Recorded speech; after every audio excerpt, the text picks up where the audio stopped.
हमने सीखा कि कैसे हम HTML को यूज़ करते हुए किसी भी वेब पेज का स्ट्रक्चर बनाएंगे या उसके एलिमेंट्स बनाएंगे। उसके बाद हमने ये भी सीखा कि उन एलिमेंट्स को हम CSS के थ्रू कैसे स्टाइल करेंगे। अब हम थोड़ा सा आगे चलते हैं और अगर हमने अपने उसी वेब पेज को जो कि हमने HTML और CSS की मदद से डिज़ाइन किया है, उसमें हमने कुछ इंटरैक्टिविटी डालनी है, उसमें हमने कुछ लॉजिक्स डालनी है, उसमें हमने कुछ प्रोसेसिंग करवानी है, तो वो कैसे करेंगे? फॉर एग्ज़ाम्पल हमने अपने जो वेब पेज बनाया है उसमें हमें एक स्लाइडर चाहिए या उस पे हमें जब हमारे पास इमेजेस आते हैं तो जब भी हम किसी इमेज पे माउस लेके जाएं तो उसकी हमें इंफॉर्मेशन नज़र आनी चाहिए। या हमने कोई ऐसा काम कराना है, फॉर एग्जांपल हमारे पास एक फॉर्म है एक पेज पे, हम फॉर्म सबमिट करने से पहले हमने उस फॉर्म की वैलिडेशन करनी है कि फॉर एग्जांपल जो रिक्वायर्ड फील्ड्स हैं क्या यूज़र ने उन सब में डेटा ऐड कर दिया है, या अगर कोई ईमेल की फील्ड है या डेट की फील्ड है तो क्या उनमें डेटा जो है वो प्रॉपर फॉर्मेट में है कि नहीं, या फिर हमने कोई डेट पिकर बनाना है, या फिर हमने कोई कैलेंडर बनाना है, या फिर हमें कोई कैलकुलेटर चाहिए। तो ये सारी चीज़ें हम कैसे कर रहे होंगे, क्योंकि HTML की मदद से हम जस्ट पेज का स्ट्रक्चर या स्केलेटन बना सकते हैं और CSS की मदद से हम उस स्ट्रक्चर को स्टाइल करते हैं। थोड़ी सी एडवांस किस्म की चीज़ें हैं या इंटरैक्टिविटी वाली चीज़ें हैं, वो हम कैसे ऐड करेंगे? तो उसके लिए हमारे पास सॉल्यूशन मौजूद है जिसका नाम है जावास्क्रिप्ट। जावास्क्रिप्ट बेसिकली एक प्रोग्रामिंग लैंग्वेज है जो कि अभी आजकल के दौर में देखा जाए तो क्लाइंट साइड की भी प्रोग्रामिंग लैंग्वेज है और जावास्क्रिप्ट की कुछ लाइब्रेरीज या उसके वर्जन्स कह लें वो सर्वर साइड पे भी रन हो सकते हैं। लेकिन अगर हम सिर्फ वर्डप्रेस की हद तक देखें तो जो वर्डप्रेस की हद तक जावास्क्रिप्ट मोस्टली यूज़ होती है वो क्लाइंट साइड है। अब क्लाइंट साइड से क्या मुराद है कि ये वाली जावास्क्रिप्ट जो है इसको रन करने के लिए हमें किसी भी सर्वर की ज़रूरत नहीं है। जो भी हम जावास्क्रिप्ट का कोड लिखेंगे वो आपका ब्राउज़र उसे इंटरप्रेट कर सकता है, आपका ब्राउज़र उसे रन कर सकता है।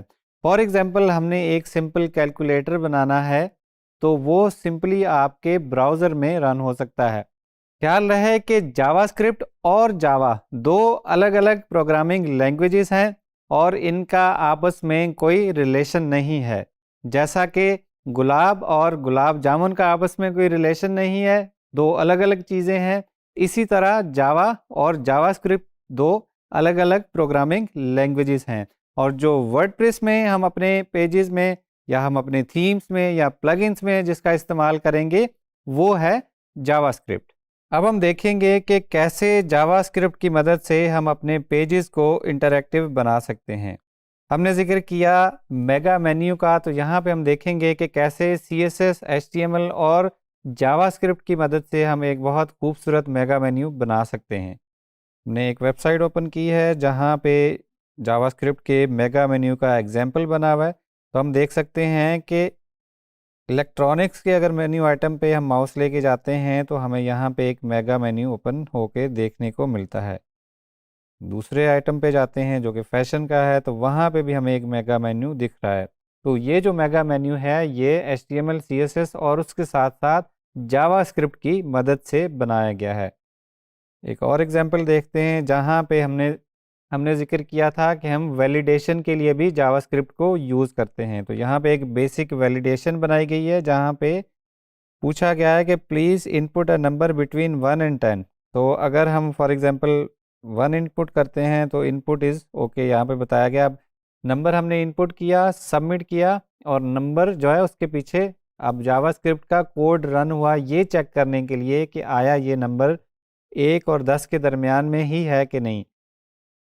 1 जो है वो वैलिड नंबर है, 1 से 10 के दरमियान तो इनपुट ओके आ रही है। फॉर एग्जांपल अगर हम 3 डालेंगे तो उस पे भी इनपुट ओके आ रहा है। अगर हम 11 ऐड कर देंगे यहाँ पे तो यहाँ पे अब आ रहा है इनपुट नॉट वैलिड। दोबारा से हम 9 डालेंगे तो ये आ रहा है इनपुट ओके।